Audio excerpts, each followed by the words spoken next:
ఏపీలో వైసీపీ ప్రభుత్వానికి ఎన్నికల కమిషన్ వరుస షాకులిస్తుంది. పార్టీ కార్యకలాపాల్లో పాల్గొంటున్న వాలంటీర్లపై కొరడా జులిపిస్తుంది. కార్యకర్తలు, క్యాడర్ కంటే వాలంటీర్లే కీలకంగా భావిస్తోంది వైసీపీ. బహిరంగంగానే వారు ప్రచారంలో పాల్గొంటున్నారు. వాట్సాప్ గ్రూపులలో సీఎం జగన్ డీపీలు పెట్టి మరీ ప్రచారం చేస్తున్నారని టీడీపీ నేతలు ఆరోపిస్తున్నారు.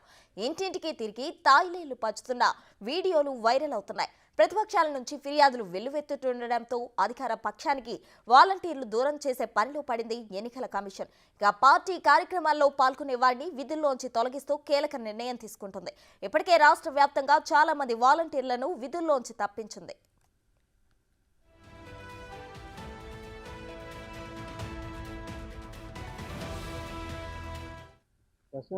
ప్రధానంగా ఎన్నికల కమిషన్ ఏదైతే కోడ్కు సంబంధించినటువంటి నిబంధనలు పాటించాలనే విధంగా కూడా వాలంటీర్స్కి ఇప్పటికే ప్రత్యేకమైనటువంటి నిబంధనలను కూడా అమలు చేయడం జరిగింది. ఎన్నికలకు సంబంధించినటువంటి విధుల్లో కానీ, అభ్యర్థులకు సంబంధించినటువంటి ప్రచారంలో కానీ, లేకపోతే ఇంటింటికి వెళ్ళేటటువంటి కార్యక్రమాలు ఏవైతే ఉన్నాయో వీటన్నిటిలో కూడా వాలంటీర్స్ ప్రస్తుతం ఎన్నికల కోడ్ ఉన్నటువంటి నేపథ్యంలో ఎక్కడా కూడా పాల్గొనకూడదు అనే విధంగా కూడా ఎన్నికల కమిషన్ స్పష్టంగా చేయడం జరిగింది. ఒకవేళ కనుక ఈ విధుల్లో పాల్గొన్నా, లేకపోతే అభ్యర్థికి సంబంధించినటువంటి ప్రచారాల్లో ఉన్నా, లేకపోతే ఇంటింటికి వెళ్ళి ప్రజల్ని ఉద్దేశించి వాళ్ళ ఓటుకు సంబంధించినటువంటి అంశాలకు సంబంధించినటువంటి వాటిపైన ప్రభావం చూపే విధంగా కూడా వ్యవహరించినా కంపల్సరీగా వారిపై చర్యలు తీసుకుంటామనే విధంగా చెప్పారు. ఈ నేపథ్యంలో అనేక ప్రాంతాల్లో విధులు ఎన్నికల కోడ్కు సంబంధించి నిబంధనలు ఏవైతే ఉన్నాయో వాటన్నిటిని ఉల్లంఘించి ప్రవర్తిస్తున్నటువంటి వాలంటీర్స్కి సంబంధించినటువంటి వారిపైన కూడా సస్పెన్షన్ చేస్తున్నటువంటి పరిస్థితి ఉంది. గుంటూరు జిల్లాకు సంబంధించి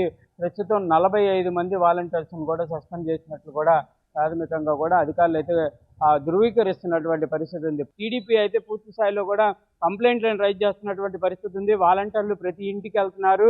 ఎన్నికలకు సంబంధించి వైసీపీ అభ్యర్థుల తరఫున కూడా వాళ్ళు ప్రచారాల్లో పాల్గొంటున్నారనే విధంగా కూడా ఆరోపిస్తున్నటువంటి పరిస్థితి ఉంది. దీనిపైన క్లియర్గా ఎస్పీ దృష్టి పెట్టి మున్సిపల్ అధికారులు కూడా దృష్టి పెట్టాలనే విధంగా కోరుతున్నటువంటి పరిస్థితి ఉంది. ఎక్కడ కనుక వాలంటీర్లు కనుక ఈ విధుల్లో పాల్గొన్నా, లేకపోతే ప్రచారాల్లో పాల్గొన్నా కంపల్సరీగా చర్యలు తీసుకోవాలనే విధంగా కూడా టీడీపీ సభ్యులు అయితే కోరుతున్నటువంటి పరిస్థితి ఉంది. ప్రస్తుతం right Sai Shankar, thank you.